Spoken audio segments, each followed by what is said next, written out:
You feel the car door open. Someone slides into the back seat. You don't look.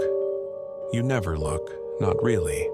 Not until after you've turned onto the main road and your eyes drift to the rearview mirror. But this time, something is different. The air is heavier. It smells like rain that fell on stone 1,000 years ago, like soil that was never meant to see sunlight. You grip the steering wheel tighter and ask where they're going. They give you an address you know, a restaurant, an office tower, a hospital, a place that exists, that you've driven to before, dozens of times. You nod, you drive, and as you pull into traffic, you realize you never actually heard them speak. You just knew. The way you know, the way home in the dark, the way your body knows to breathe. 1 second. If this story has you uneasy, if you feel the weight of something unseen settling into the spaces you thought were empty, subscribe to Asian's Narrative. There are more stories like this. Stories the world forgot to tell. Stories that remember themselves.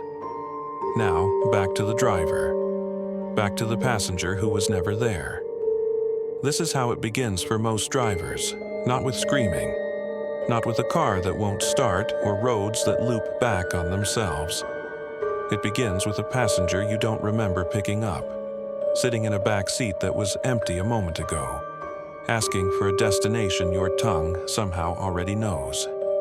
In the cities of the Levant, the Gulf, across Baghdad and Beirut and Dubai, taxi drivers have their stories. You hear them in the pre-dawn hours at taxi ranks, in the cramped waiting areas where drivers drink cardamom coffee and watch their phones. They speak of passengers who appear during rush hour or deep in the night, who hail your car from the sidewalks that were empty seconds before. They hand you money from decades past, lira from a Lebanon that doesn't exist anymore, dinars from an Iraq that tourists stopped visiting years ago. Some drivers keep the currency, some burn it. Most never spend it. The Jinn, they call it. Not the Hollywood version you think you know. Not the wish-granting, lamp-dwelling creatures of watered-down folklore.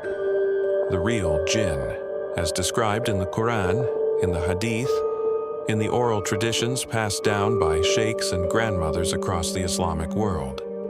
Creatures of smokeless fire. Beings who exist in the spaces we don't see, the hours we don't fully remember. They walk among us, they watch, and sometimes they need to go somewhere. The Islamic tradition says Jinn were created from fire before humans were created from clay. They have intellect, they have will. They are not evil by nature, but they are not bound by our morality. They can move through cities unseen, slip between the atoms of space the way you move through air. But there is one thing they cannot do easily. They cannot cross certain thresholds without permission. They cannot enter homes where the name of God is spoken. And they cannot ride in the vehicles of the living unless the living choose to take them. So they wait. At bus stops, at taxi ranks, at the pickup zones of the airport, watching arrivals and departures with patience that stretches across centuries. A driver from Baghdad, documented by a folklore researcher in 2011, described picking up a passenger in the Rusafa district at 3 in the morning. The passenger was a man in old clothes from a style no one wore anymore. He asked to be taken to an address on the East Bank. The driver knew the address. It was his own childhood home. But when he arrived, his passenger didn't move. The driver waited. He looked back. The seat was empty. The door had never opened. He never collected payment. But that night, his brother called from 300 kilometers away. His father had collapsed. He was asking for his son. The driver drove for 6 hours straight, faster than he had ever driven, and arrived just before the final moments. He held his father's hand as he died. He never spoke of his passenger again. A driver from Beirut described the opposite. She picked up a woman in professional clothes asking to be taken to a corporate office in Solidaire, the financial district. The passenger spoke of meetings, of documents, of a promotion. The driver drove the familiar route. When she arrived, the building was empty, closed.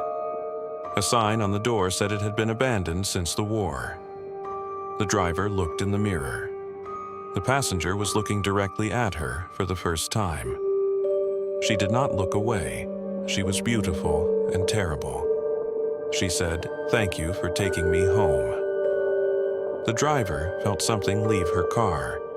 The next day, she read in the news that a body had been found in that building. A woman, deceased for approximately 30 years, finally discovered by construction crews clearing the site. The folklore says that Jinn often travel to places they were supposed to reach in life, but never did. A car accident that intercepts them, a war, a disappearance. They exist in a kind of waiting, neither alive nor dead, suspended in the moment of their interruption. And the only way forward is to complete the journey, to arrive at the destination they were meant to reach, to step out of the car and finally let go. You don't know these stories when you first become a driver. You learn them slowly, through the other drivers, through the passengers who aren't quite passengers. You learn that you should never ask where someone is going, that you should never look directly in the mirror, that you should always keep cash for payment, though they rarely ask for it, and if they do, the amount is always exact, always a number that means something to your own life. A birth date, an address you used to know, the year you left. Most of the time they are quiet. They sit in the back seat and watch the city pass. Sometimes they speak, but their voices are never quite right. They are layered, as if many people are speaking through the same mouth, from different distances, from different times. They ask you questions about yourself. How long have you been driving this route? Do you ever think about changing your life? If you could go anywhere, where would you go? And you answer truthfully, without thinking, because part of you already knows. Part of you has always known.